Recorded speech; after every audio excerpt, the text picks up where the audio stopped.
I hope you all are in good health. So we have started year number 5. So let's start by the topic, that is the spoilage.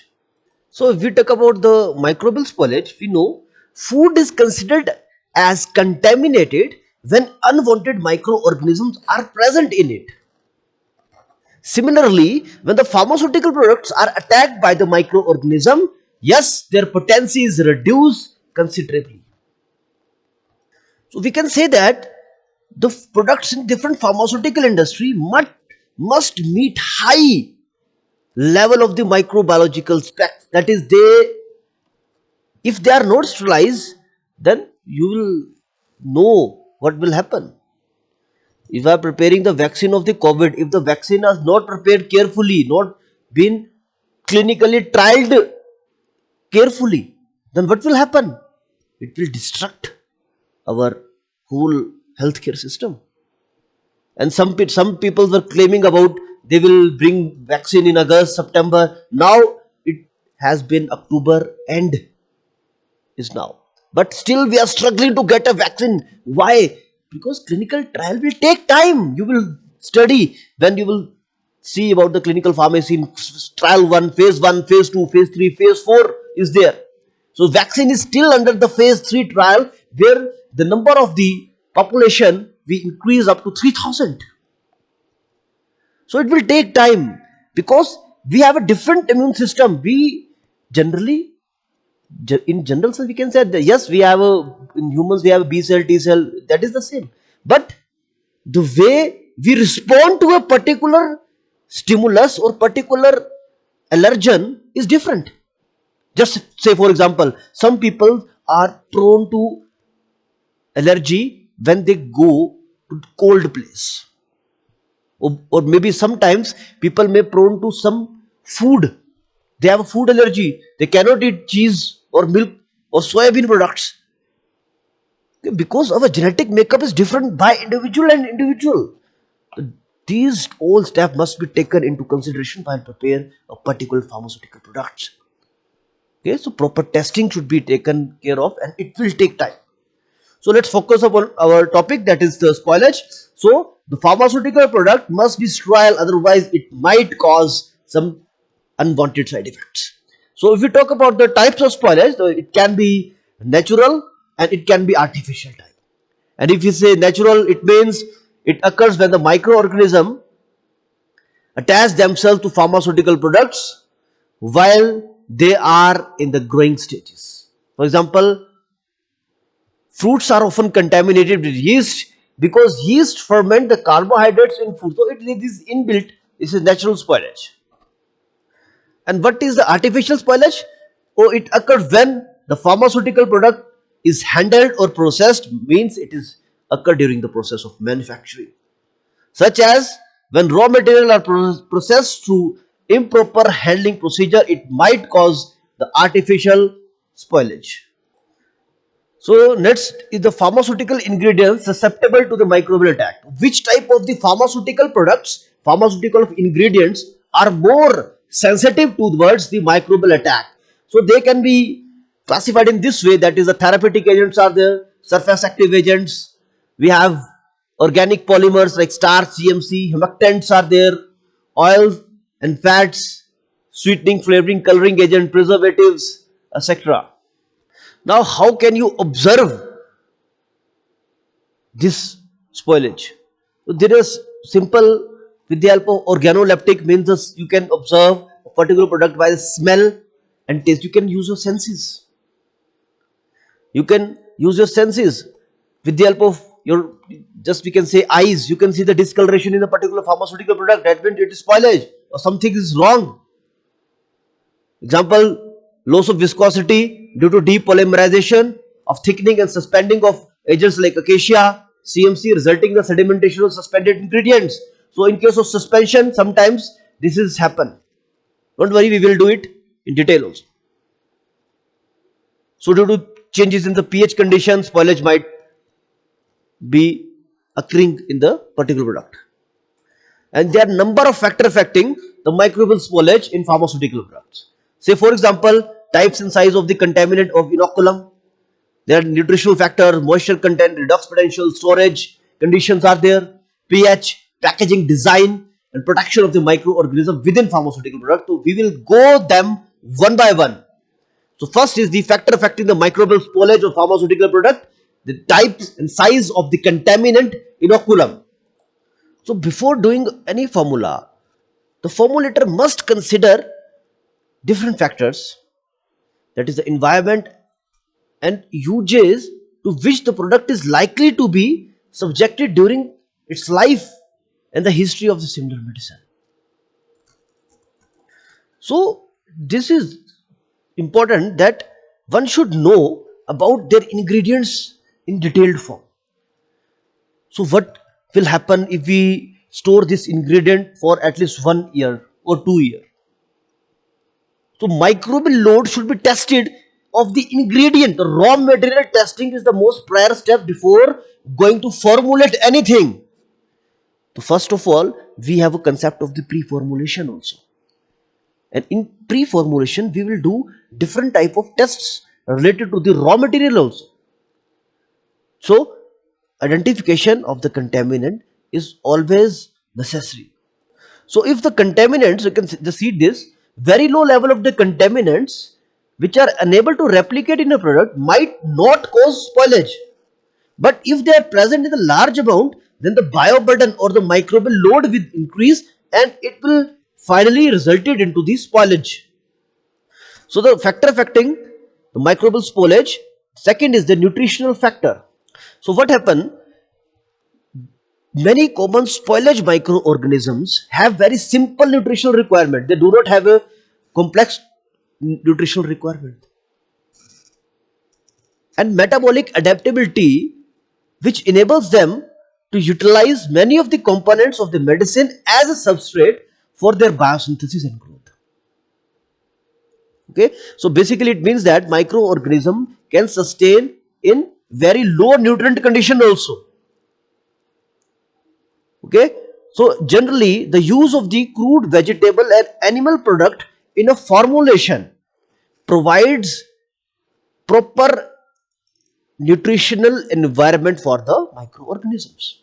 So if you are using any animal product or any crude vegetable product in a formulation, that will facilitate the growth of microorganism and resulted into the spoilage.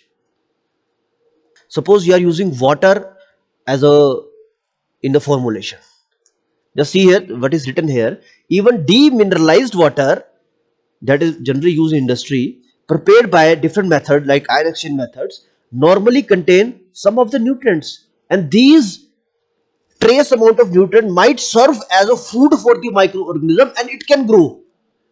So microorganism do not require, okay, high nutritional condition. So they have a simple nutritional requirement and the metabolic adaptability which enables them to utilize different component of the medicine as a substrate and they can grow. Next factor affecting the microbial spoilage is the moisture content or water activity. Just see this figure very carefully. So we have a moisture content and water activity concept. So just see this, amount of the bound water and free water in a sample is determined by its moisture content. And what is the water activity? Amount of free water in a sample. Just now see this image. This is bound water and this is free water. And we know free water has a water activity. So in this case, suppose this is your bound water. So you have different components. Suppose this is your sugar or salt. It is attached to the water. Okay. So what happens? Microorganism cannot utilize this bound water for its growth. But in this case, we can see here, if you have free water, then microorganism can utilize this free water for its growth. So up to we have completed the three parameters, that is the type, size of the contaminant, nutritional factor, and of course the water activity. So due to time constraint, we are doing the next part. So please watch the next video for the better understanding. Thank you for your patience and listening. I welcome you all in the next part of the spoilage. So far we have completed the first three factors. Now we will talk about your redox potential. How redox potential affect your spoilage. So redox potential, it plays a very crucial role. Just read it. The ability of the microbes to grow in environment is influenced by its oxidation reduction. Reduction, Re means reduction, Red means reduction, and OX means oxidation. The oxidation reduction balance is necessary for microorganisms. Since they require compatible terminal electron receptor to permit function of their respiratory pathways, means redox potential is required by the microorganism for its proper functioning. In simple language, we can say this. Next is the storage temperature. So generally the spoilage of the pharmaceuticals could occur over a range of, that is, 20 to 60 degrees Celsius. So we use different methods like deep freezes at minus 20 degrees Celsius or even lower for long term storage of the pharmaceutical products is sometimes preferred in case of parenteral products or injectable, or you can say total parenteral nutrition type of products. As we know, suppose in case of blood sample, we cannot store blood sample in the room temperature, so we have to opt the freezing condition. And sometimes even in the product, instruction is written like, you will, if you see a product, it will should be written store in a cool place or store in a refrigerator. Why it was written? To protect that particular product from spoilage. And spoilage is due to what? Microorganisms. Example is given here that sometimes the reconstituted suspensions and multi-dose eye drop pack, they have written an instruction that is stored in a cool place. And you can also store sometimes in your domestic fridge, that is optimum temperature ranges varies from 8 to 12 degrees Celsius. I'm just showing you an example of your storage condition of an ophthalmic product. The concentrate over here, store between 15 to 25 degrees Celsius and protect it from freezing. So it will vary. It will vary upon the formulation to formulation. So this is the formulation, that is a pilocarpine hydrochloride ophthalmic solution. It should be stored between 15 to 25 degrees Celsius and it should not be freezed. So always read this label while you are using any eye product or ear drop or parenteral product. Next important factor is the pH. The extremes of pH can prevent your microbial attack. See the example for products with low pH level, such as the fruit juice flavored syrups, that is, if you have pH 3 to 4, then the mold or yeast attack is more likely. So pH adjustment is necessary for particular products, but it does not applicable to your medicine directly. Yeah, it is recommended in different type of adjustment of pH in foodstuffs like your pickling or yogurt, but this is not practical for the medicine. So this is very crucial factor. So one should, special care should be taken while preparing your pharmaceutical product. So pH is the most crucial factor. So I hope you are wondering why I am showing you this. This is a Drishti eye drop of Patanjali, very famous formulation. So I am showing you the ingredients of it. So it contain alum sipa, pyaz, gingiber officinalis, adrak, citrus aurantium, nimbu and shahad. So yes, my question is, this is pH balanced or not? If you have used this formulation in your eye drop, you will see the irritation will appear. Yes, this is not pH balanced because this contains citrus also. Citrus is very acidic. But if you use any pharmaceutical allopathy product, yes, those type of formulation are pH balanced. What does pH balanced mean? What is the pH of our eye? We have different pH. pH of blood is different. pH of vagina is different. pH of rectal is different. pH of blood varies. So one should know about the pH values of different type of body parts also. Only then formulation is prepared depending upon the pH of a particular part. So if we talk about the pH of the lacrimal fluid that is present in the eye, so just read this. The pH of the lacrimal fluid of the tears range from 6.5 to 7.6. But you have to do the exact value from the book. So based upon this, we will prepare our formulation. Just look at the variation of pH of your gastrointestinal tract, GIT. pH over here is 6 0.8 to 7.5. Stomach very very acidic, 1.5 to 2.0. Duodenum, jejunum, colon, small intestine, they have different pH values. So depending upon this, we will prepare our formulation. Look at this for better clarity. Large intestine pH 4.0 to 7.0. Small intestine again, upper stomach, saliva 6.5 to 7.5 pH. So why I am showing you this, because pH very is the very crucial factor, and we have different value of pH in the skin, in the gastric, in the bile, everywhere, and one should know about these exact values, and depending upon this we will, our pharmaceutical product is designed in such a way, because so that it does not cause any type of irritation. Next one is the packaging design. So it should be designed in such a way that the entry of the contaminant during both the storage is restricted. And the packaging is a very huge concept. Suppose if you talk about the self-sealing rubber closures, so they are used to prevent the entry into the multi-dose injections. So just see, different type of containers are there, like well closed container. In this we have a ampoules and vial. A well closed container protect the content or the product from loss during transportation, handling and storage. For example, ampoules and vials. We have a single dose containers. These are the single dose ampoules and vials, and they contain at a time they supply only one medication and hold generally parenteral products. Okay, see here, there are multi-dose containers. These containers allow the withdrawal of the dose at various intervals without changing the strength, quality or the purity of the remaining portion, and they are known as the your multi-dose container. See this one, this type of containers, these are multi-dose containers. We are using vials also. Just see the photograph of these are the multi-dose container. I hope you have an idea about this. These are all are the multi-dose containers. Okay,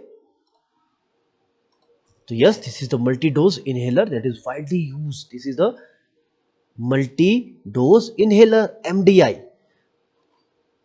Okay, so packaging plays a very crucial role. Packaging is very important. Okay, so, and you can also patent any package. Suppose you have prepared a unique design of packaging, you can protect your design by applying for the patent, and you can make money from it. You can sell your patent to any company. So that's why this is very crucial. So these are the factors that should be taken into consideration, and these will affect the microbial spoilage of pharmaceutical products. The types, size and the of contaminant of inoculum, nutritional factors, moisture content, in which we have studied about water activity, redox potential, storage, pH, packaging design, and of course the protection of microorganisms within the pharmaceutical products. So protection of the microorganism within the pharmaceutical products. The survival of the microorganism in a particular environment is influenced by the presence of various relatively inert materials. As we know, for preparation of any pharmaceutical product, we need number of ingredients. For example, you have prepared paracetamol. The paracetamol tablet does not contain only paracetamol. It contains other ingredients also for preparation of one tablet. Okay. Example is also given here, like the presence of the suspended particles like kaolin. We are using kaolin in the preparation of tablets, magnesium trisilicate, aluminum hydroxide gel. It may influence the contaminant longevity in medicine. And the presence of some surfactant, suspending agents, protein can increase the resistance of the microorganism to a particular preservative. So yes, there are different type of pharmaceutical ingredients. They will affect the spoilage conditions. Example is very important. Example is given here also. Microbes can be more resistant to heat in the presence of some polymers like starch, acacia or gelatin. So yes, these play crucial role, and we generally call them as inert materials. I acknowledge all the sources I have used, especially SlideShare. Thank you for your patience and listening. I welcome you all in the next part of the spoilage. In this video tutorial, we are going to see different type of contaminants. So far we have completed. Let's us recall the knowledge, very brief. First of all, we have completed there are different type of pharmaceutical ingredients susceptible to the microbial attack.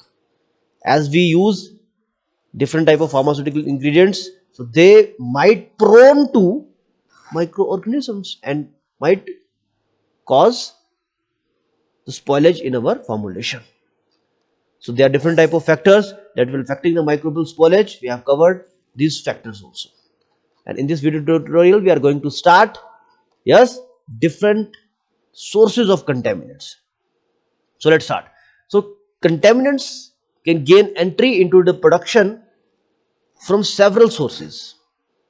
Suppose if you are working in any pharmaceutical company and you are preparing some formulation. So what are the sources of contaminant? You must know about this, because otherwise your formulation get contaminated. So there are personal reasons, building and facility, equipment, materials, manufacturing system, HVAC system.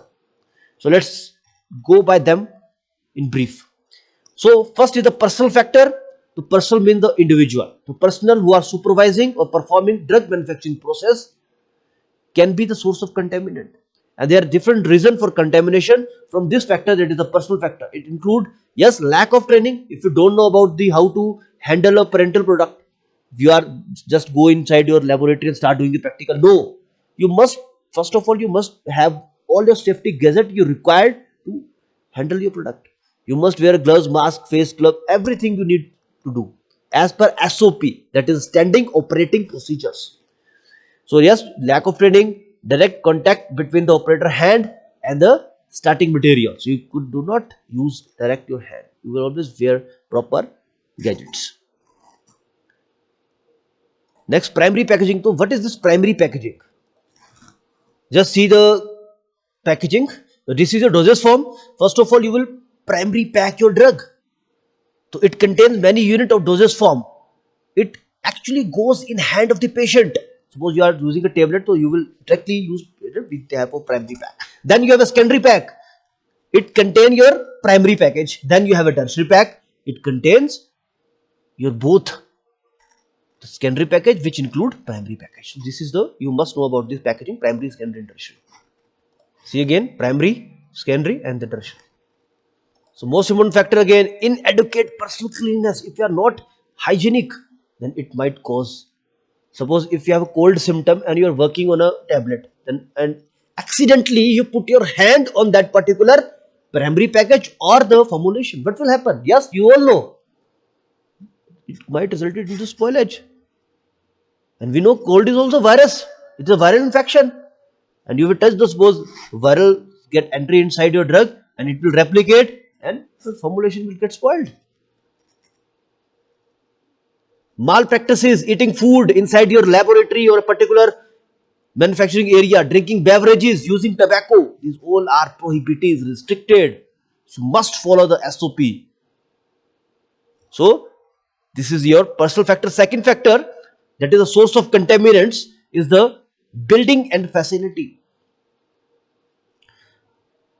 So the building and the manufacturing facilities may also contribute to the contamination. And the main reason of the contamination are enlisted here. Look at this. If you have an inadequate size, then it will result into the mix-up or the cross-contamination. If you have inadequate pest control methods, if you have rough floors, walls and ceiling, if you have lack of air filtration system, if you don't have any HEPA filter, it might cause contamination. Improper lighting and ventilation is very, very important factor again. Then inappropriate or poor drainage system is very, very important. If you have a poor drainage system, that it might cause spoilage in your formulation. Inadequate washing, cleaning, toilet, locker facilities. So these are very, very common building and facility system. So these might become the source of contamination. Next one is equipment. Suppose you are working on an equipment and that is uncleaned, or you have not sanitized it, it might cause spoilage. So use always the sanitized or properly cleaned equipment. So improper calibration or irregular service, you must regular service of your machinery, otherwise it might cause spoilage. Then deliberate use of the defective equipment. You know that equipment is not sterilized or not service for a long time, and you still using that particular equipment, that might cause the contamination or spoilage. तो deliberate mean जानबूझकर आपने उसी equipment को use किया जिसके बारे में आपको पता है कि इस इक्विपमेंट को यूज करना सही नहीं है. That means the deliberate type of use of defective equipment. Next is the material. So raw material might the potential source of the contamination. How? Let's see here. First of all, storage condition. If you do not store your material properly, then it might cause spoilage, contamination with microorganism and other chemicals. The storage room should be properly maintained. Degradation from exposure to excessive environmental conditions such as heat, cold, sunlight and moisture. Suppose I am giving example. एक चीज आई मेरे दिमाग में, आप लोगों से share करूंगा. Suppose आपने कोई वैक्सीन बनाई या आपने कोई दवाई बनाई और आपने दुबई में भेजनी है, यूएई में भेजनी है. वो दवाई आपने इंडिया में बनाई. क्या हम उस दवाई को डायरेक्टली पैकिंग करके प्राइमरी सेकेंडरी टर्शियरी जो भी आपने पैकिंग की और डायरेक्ट भेज देंगे? नहीं. We have to take care upon the storage condition और the environmental condition that are prevailing in that country. Because India has a different climatic condition and Dubai has a different climatic condition, and suppose you are giving Siberia cold conditions and you are sending the powders over here from India. What you will do? First of all, we will see what is the climatic condition at that particular country. That's why there is a system that entire world is divided into different zones: zone 1, zone 2, zone 3, zone 4. Don't worry, you will do this in the later part of your pharmaceutics, but I am just telling you, environmental factor is very, very crucial. Then improper labeling, improper sampling and testing. The raw material should be properly tested. Pre-sampling should be formulation should be done. Testing of the raw material is very, very essential. Suppose you are using a plant material, then the most common test is the determination of the moisture content. Otherwise your sample will get spoiled. So very, very simple. Next is the manufacturing process. Yes, it might become the source of contamination if there is a lack of dedicated facilities to the manufacture of the single product, if inappropriate cleaning in between batches to minimize the amount of the product changeovers, if you are using an open manufacturing system, then it might cause the spoilage.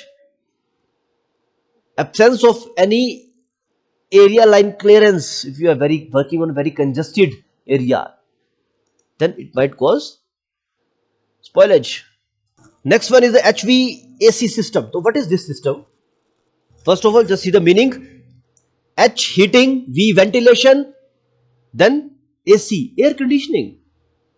So the poor HVAC system can be a potential source of the microbial growth and the transportation mode also. If you don't have proper HVAC system, what will happen? Accumulation of the organic matter in or near your HVAC air intakes. So it might cause destruction in your particular process or might cause this spoilage. Then inefficient filtration, inefficient magnitude of the pressure differential causing the flow of reversal. So you must have a proper HVAC system.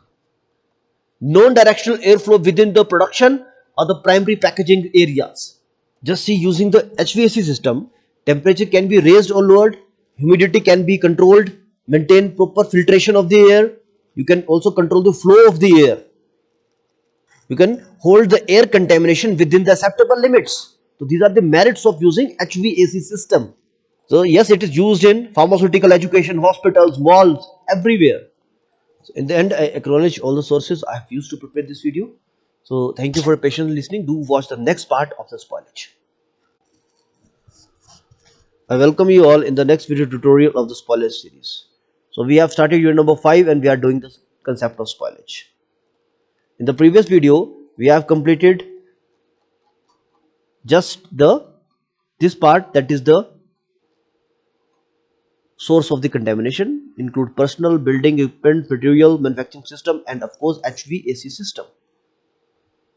So in this video tutorial, we are going to start the types of contamination. So before that, just a look upon different type of food contamination, because one should know about the food contamination also, because we have different type of food contaminants like biological, chemical and the physical. In the biological, we have different type of contaminant like bacteria, molds, fungus, parasite, viruses, etc. Whereas in chemicals, we have accidental contamination with chemicals throughout the product chain. We have physical contamination, accidental contamination with product due to employee carelessness. So let's start. The first is the physical contamination, the chemical and the biological. And of course the biological include the fungus, bacteria and the viruses.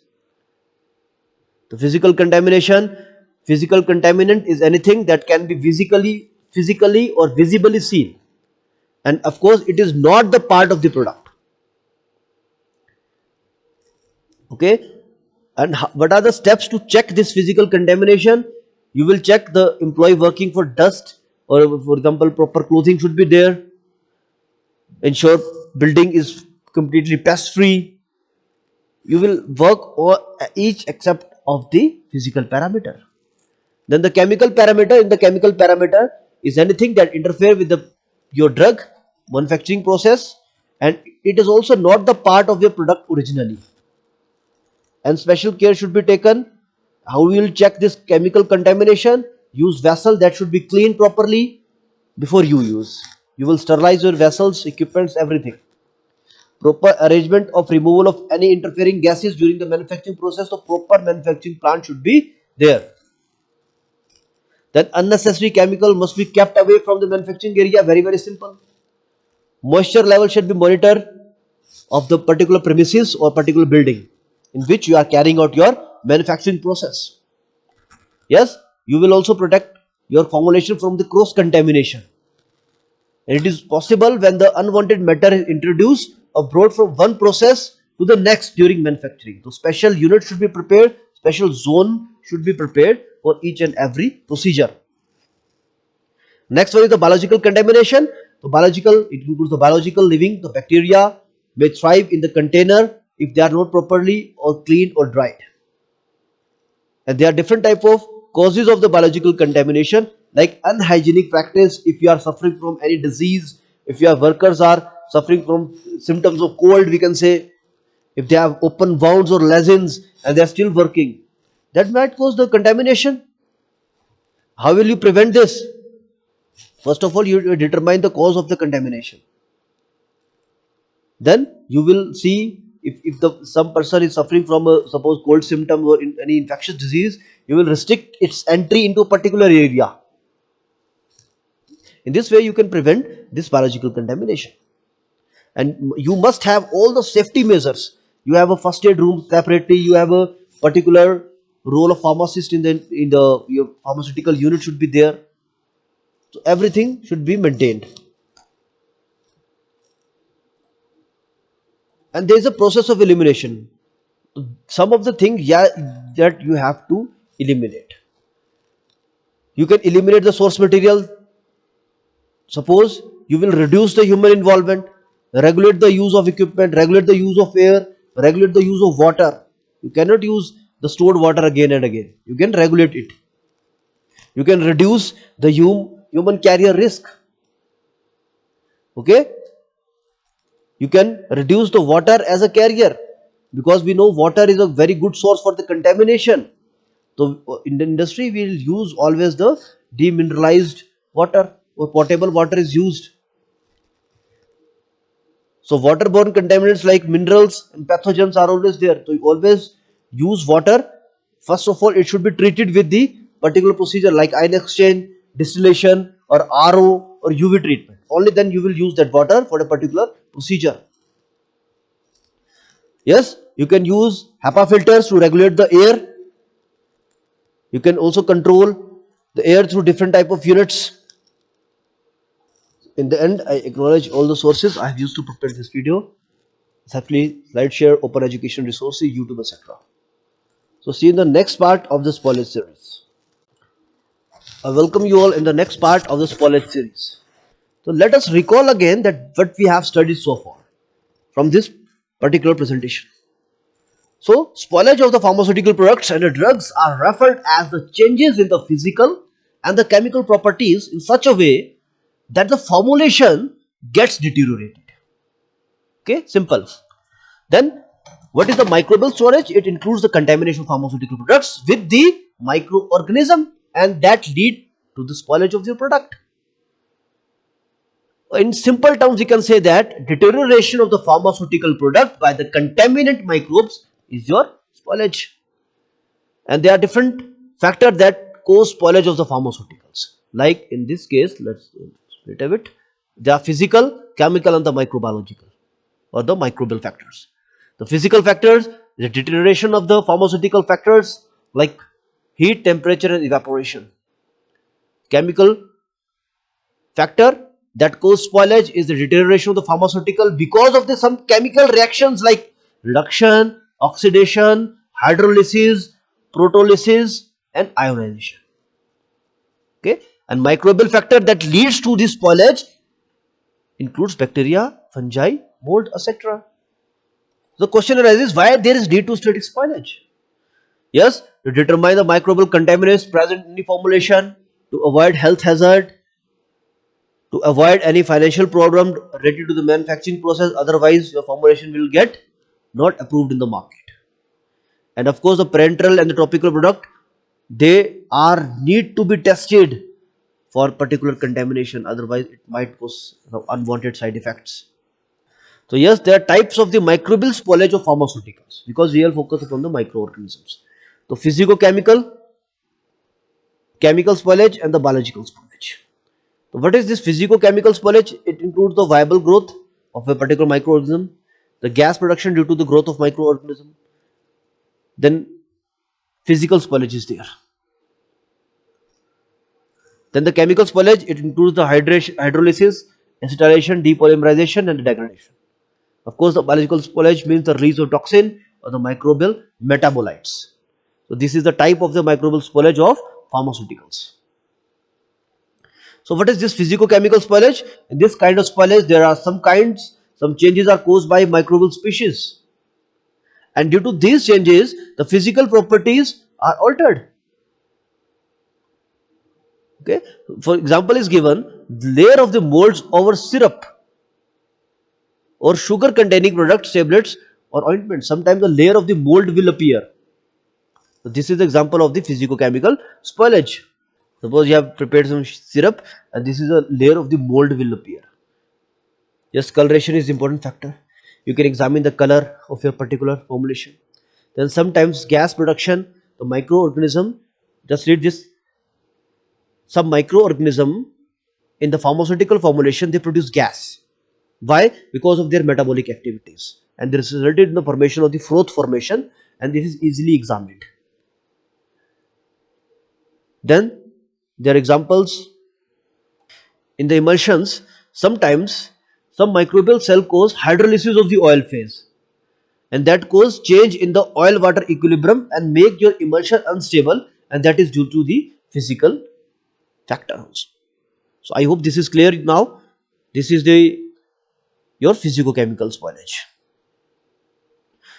And in this there is one important factor is also given, olfactory. And what is this olfactory means? Yes, this is very simple. It's related to your sense of smell. So spoilage by some microorganisms and mold generate unpleasant smell, and you can easily detect that. That is, you can physically detect that of contamination. Okay. Next one is the chemical spoilage. So there are different type of chemical spoilage occur in the pharmaceutical products. Like there are different type of reactions occurring, like hydrolysis example is given here. Some bacteria cells contain enzyme that hydrolyze your pharmaceutical product. Acetylation reaction is going on. Example is given, chloramphenicol, there is a drug, that is acetylation is caused by a bacteria, that is staphylococci.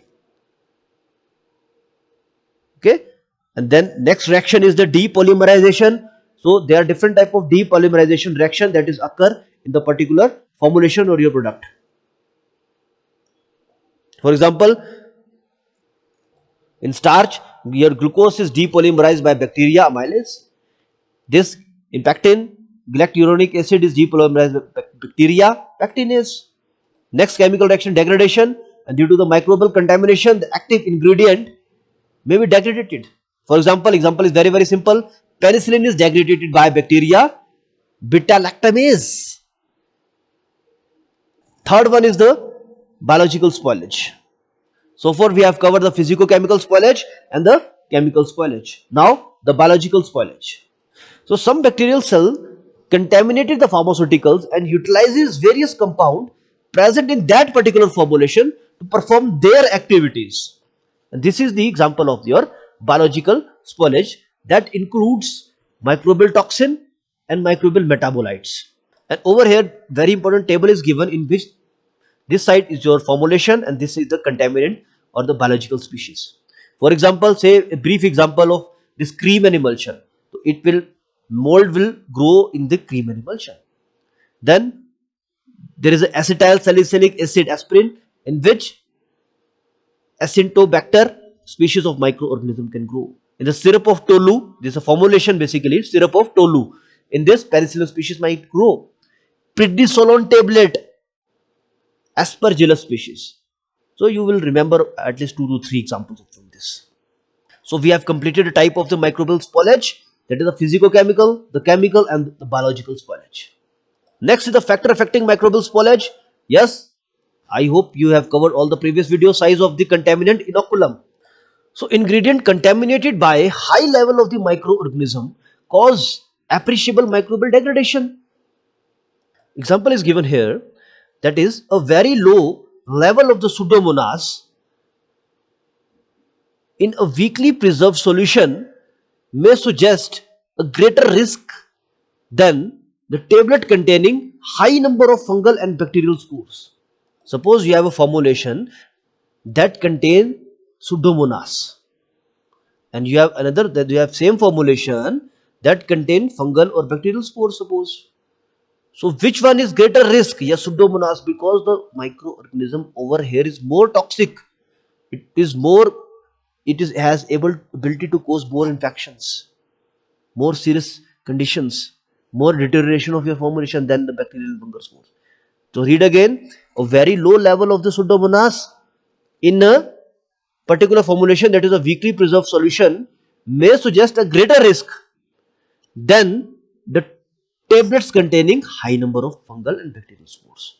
So that's why the size of the contaminant inoculum is very important. Next one is the nutritional factor. So bacteria do not require much nutrition for its growth. So most of the organic and inorganic ingredient which is present in your drug, they act as a carbon or nitrogen source for the microbial growth. So we can say that the complexity of many formulation offer considerable nutritional variety for a wide range of the microorganisms. Because we are using animal products, vegetable products, so they serve as a food source for the microorganisms. Next is the water activity. We have completed it, that the microorganism, they require accessible water or the free water in appreciable amount for its optimum growth. So we can calculate this water activity by a formula, that is the AW is the activity of water is equal to vapor pressure of the formulation divided by the vapor pressure of water under similar condition. It is nothing but AW is equal to vapor pressure of your formulation divided by vapor pressure of your water. And most microorganism grows best at high water activity or free water.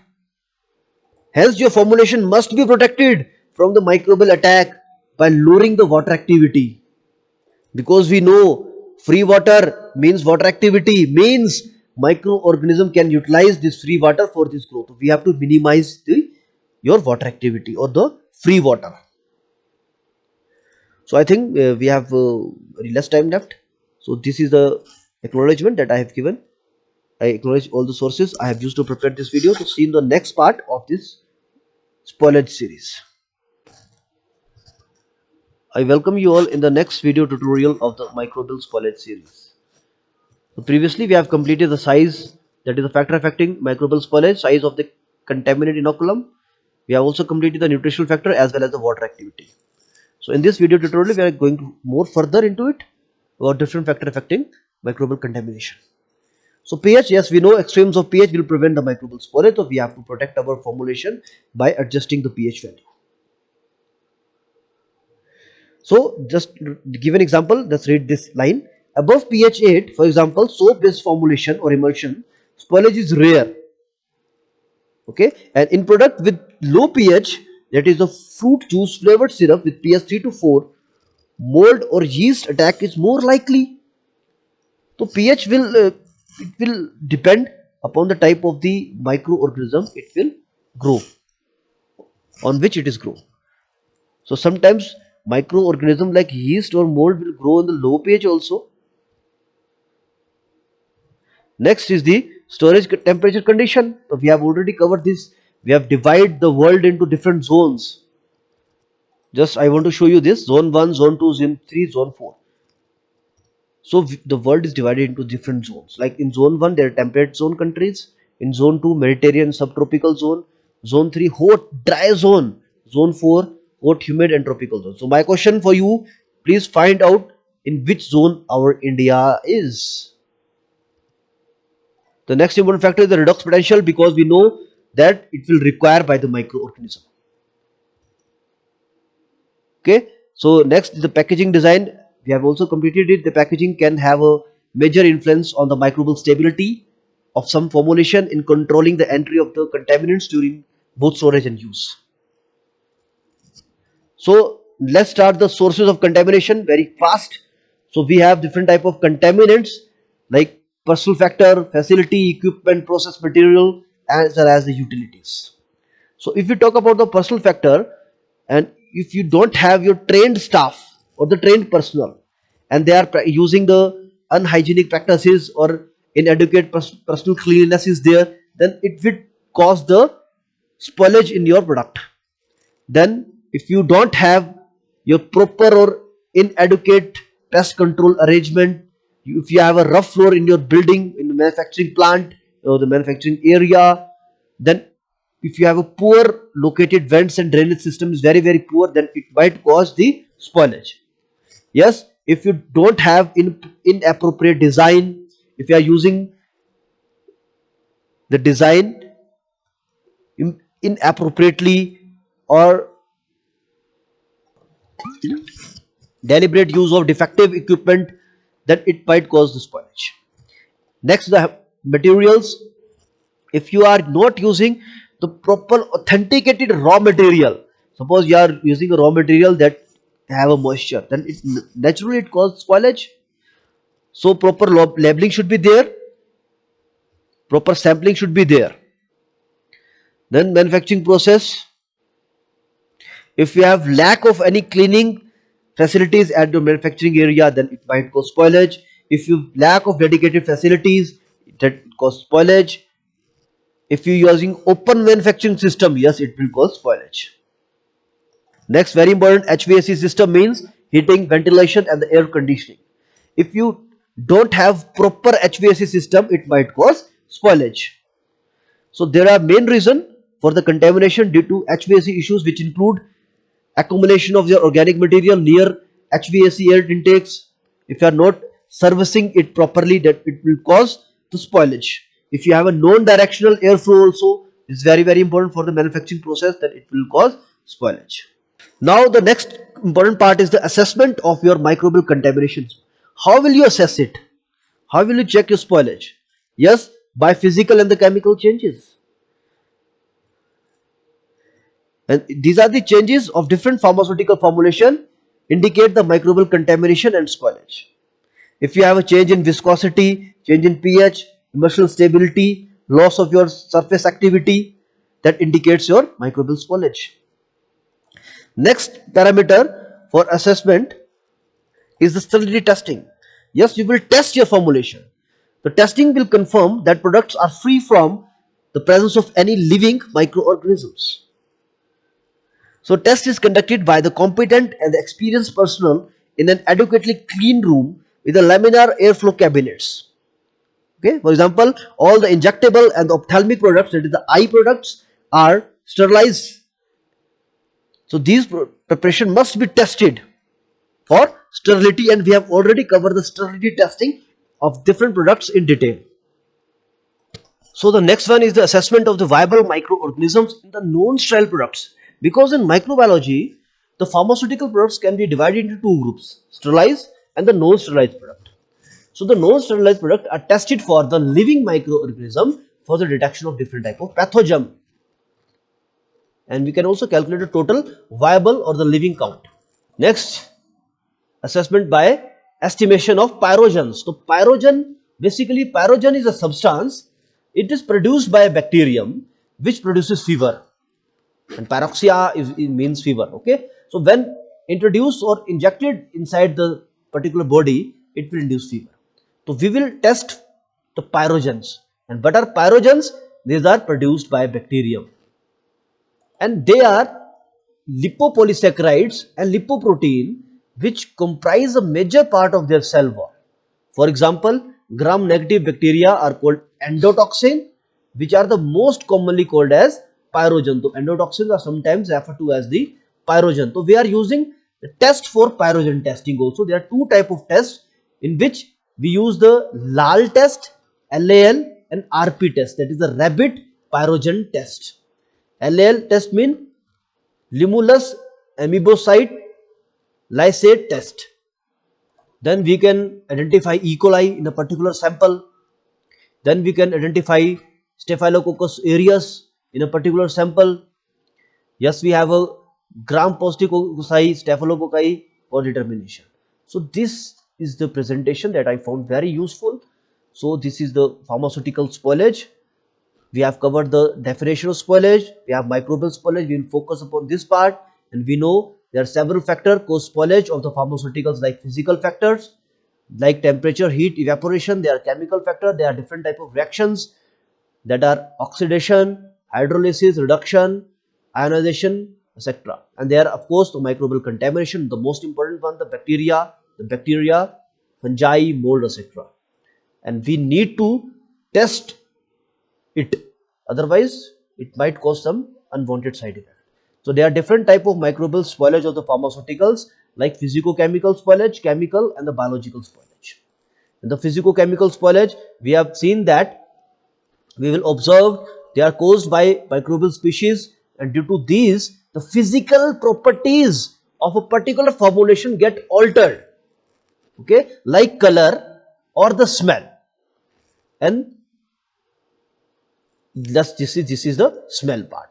So we can also see with the help of your color, then okay, then odor, or also by the taste, but we will not generally prefer to taste the formulation that is already deteriorated. Okay, so next one is the chemical spoilage. We know there are different type of reactions like hydrolysis, acetylation, depolymerization, degradation, etc.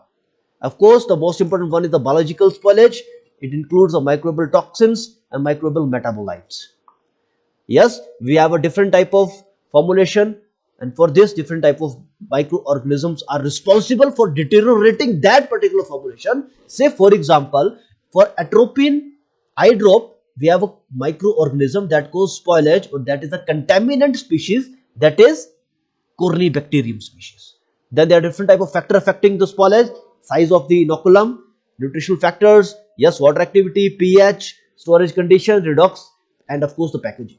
Then we have completed the sources of contamination like facility, personal equipment, building, then materials, manufacturing process, etc.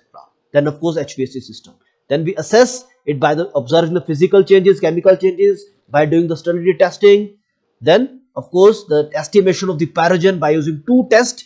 Don't worry, we will do these two tests in detail also, by rabbit pyrogen and the LAL test. I acknowledge this channel. This is the pharmaceutical spoilage. This is a presentation. So see you in the next part of the spoilage series. Thank you for your patience in listening.